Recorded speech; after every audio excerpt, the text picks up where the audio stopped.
যারা হঠাৎ ওদিকে যাচ্ছেন তাদেরকে এগুলো বলতে বলা হচ্ছে।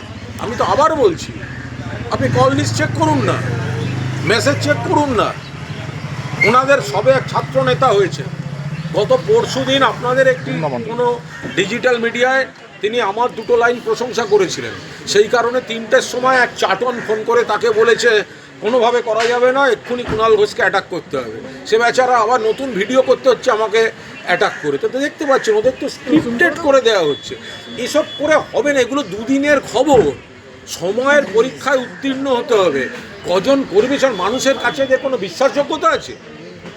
যারা এতদিন বুঝতাম হিম্মত যে মমতা ব্যানার্জি চিফ মিনিস্টার অবস্থায় আছেন তখন ক্ষোভ বিক্ষোভের কথা বলতেন, সেদিন বুঝতাম হিম্মত।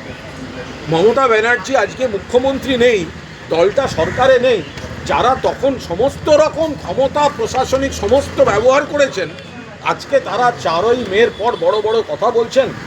এসব বড় বড় কথা কিন্তু আমি আবার বলছি, বেড়ালকে বাঘছাল পড়ালে কিন্তু বাঘ হয় না, এরা বেড়াল। সরকার যখন ক্ষমতায় নেই, মমতা ব্যানার্জি যখন ক্ষমতায় নেই, তখন এদের বড় বড় কথা শুরু হচ্ছে নিজেদের স্বার্থে। এগুলো বেড়াল, এগুলো যত জোরেই ডাকুক দিনের শেষে ম্যাও বেরোবে, একটারও মুখ থেকে কিন্তু হালুম বেরোবে না।